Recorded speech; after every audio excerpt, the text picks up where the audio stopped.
이 비타민C는 영국에서 최초로 효능이 발견돼 전 세계로 알려졌고 뱃사람들의 괴혈병을 고쳐나갔습니다. 혹 미신이라 생각하실지 모르지만 사실입니다.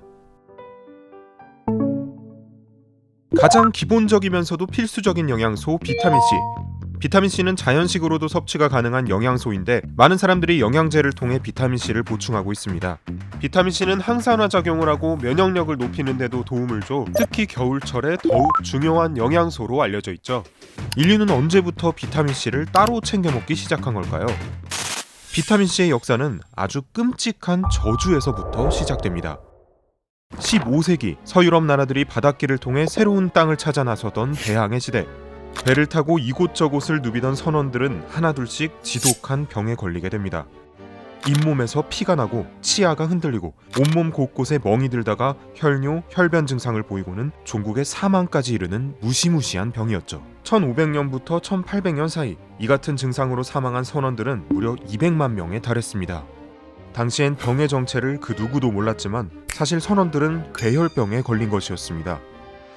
괴혈병은 비타민C가 결핍돼 생기는 병인데 선원들이 배에서 생활하다 보니 비타민C를 제대로 섭취하지 못해 집단으로 괴혈병에 걸렸던 겁니다. 치료법은 의외로 간단합니다. 비타민C를 보충하면 대부분 24시간 이내에 증상이 개선됩니다. 원인도 치료법도 모르니 그저 저주라고 여길 수밖에 없었고 그 사이 괴혈병 희생자는 끝없이 발생했습니다.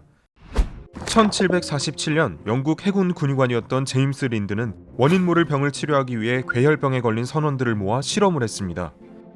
그룹을 나눠 각각 사과즙, 식초, 레몬 등을 처방했는데 레몬과 라임을 먹은 그룹에서 치료 효과가 나타났다고 합니다. 제임스 린드가 임상시험에 성공하면서 영국 해군 식단에는 레몬, 라임, 레몬 주스 등이 공식적으로 추가됐습니다. 당시 비타민C의 개념을 완벽히 이해했다고 보기는 어렵지만 해당 임상시험 이후 비타민C를 연구하는 데에 기초를 마련한 건 분명합니다. 그 후 시간이 흘러 20세기 초반 헝가리 출생의 미국 생화학자 얼베르트 센트제르지가 비타민C의 정체를 밝혀내며 노벨 생리의학상을 받게 됩니다. 비타민C에 대한 연구는 계속됐고 인류는 비타민C를 꼼꼼하게 챙겨 먹기 위해 아예 영양제 형태로 만들어버리죠. 그로부터 약 100여 년이 지난 지금 비타민C는 수많은 사람들의 필수 영양제로 자리 잡게 됐습니다. 그 사이 비타민C 영양제의 트렌드나 제조 방식도 달라지며 여러 변화가 생겼습니다. 특히 이전에는 청정수 등을 활용해 보다 깨끗한 비타민C를 만드는 것에 집중했다면 최근에는 이를 넘어 비타민C를 최대한 친환경적으로 생산하려는 노력도 있습니다. 인간을 위한 영양 성분을 만들어내는 과정에서 당연하게도 물이 사용되고 이산화탄소가 배출되는데 이를 조금이라도 줄여가며 지속 가능성을 확보해 나가겠다는 겁니다. 비타민C 원료는 전 세계적으로 영국과 중국 딱 두 나라에서만 생산되고 있는데 특히 영국의 경우 높은 수준의 환경 규제에 맞춰 비타민C 원료를 생산하고 있죠. 영국산 비타민C 원료를 생산하는 한 기업은 자체적으로 원칙과 기준을 정해 지속 가능한 비타민C 만들기를 실현하고 있습니다. 이 기업은 핵심적인 기준으로 품질, 신뢰성, 추적 관리, 환경 친화를 내세우고 있는데요. 제조 프로세스를 꼼꼼하게 관리해 품질을 보장하고 신뢰성을 담보하는 것은 물론 탄소 발자국, 물 발자국을 줄이는 데 도움이 되는 비타민C를 만들겠다는 포부를 가지고 있습니다. 실제로 이 기업은 비타민C 원료를 제조할 때 배출되는 온실가스를 크게 줄여 탄소 발자국이 가장 낮은 비타민C라는 평가를 받고 있죠. 괴혈병을 고치기 위한 노력에서 시작돼 이제는 인류의 필수 영양소로 자리 잡은 비타민C.